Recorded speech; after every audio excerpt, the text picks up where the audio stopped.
OBS op het treien in Verwerd iepenen een join-the-pipe weterapparaat. Wij zijn sinds vorig jaar bij gezonde school en wij hebben al beleid op het gebied van voeding en drinken.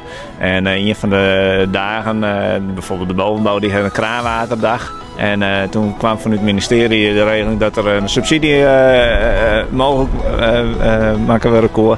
Dus toen hebben wij besloten om een watertappuntje voor net alleen voor de squallen, maar ook voor de omjouwing te realiseren. We moesten het zelf regelen. De GGD die had dan een stappenplan hoe je dat onvregen kennen. En dan mag je zelf een keuze maken uit wat voor punt wil je hebben. En het wetter komt ook uit de squallen. Maar ja, dan ben je een heel soort BN die je naar kwaliteit boetsie.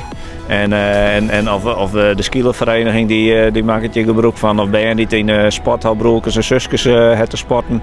Ja, die ben je soms ook moeten te boetsen. Dus dan kun je altijd een slokje water krijgen of een flesje vullen. Of de fietsers en de wandelaars die hier langskomen. Die kunnen er ook gebruik van maken. De leerlingen komen sinds de versoepeling van de maatregelen weer voor het eerst naar squallen. En daar winnen ze volontair. De meesten wel, ja. Ja, er waren een paar die moesten wel even acclimatiseren vanmorgen. Ja, die vond het alweer even spannend. Het is nou een vakantie, zo viel het voor sommigen bij hen. Maar vakantie weer het net echt, want ze hebben natuurlijk flink ontwerp best nog. Maar wij hebben er zelf ook wel zin in. Wij hebben een oude brug erdoor die ouders die maar eigenlijk net meer op het plein komen en de ouders ook net in de squallen komen. Ze met een gepaste afstand die ik hoor achter het hek. En binnen hebben we punten om wat bij hun handen wassen kunnen. En wat pictokaarten hebben we al zet.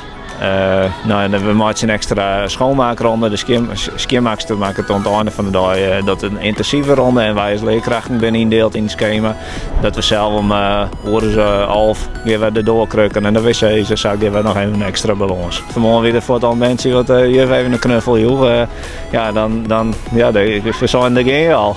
Maar ja, dat is net zin te houden. En had een pleister hebben, dan mag je die even troosten en een pleister erop doen. En ja, dat gaat gauw. En instructies, maar ze vallen ook al staan, maar ja, die ontkomen er soms net aan. In de periode dat de band thuis wien, gaan ze het Squalleplein uitbreid. We mochten een stuk van de gemeente broeken en daar hebben we een prachtige invulling aan jongen taststellen. En dat kon mooi in de coronatijd realiseren. Het gas is mooi groen blauw, dus het heeft mooi wattel zitten.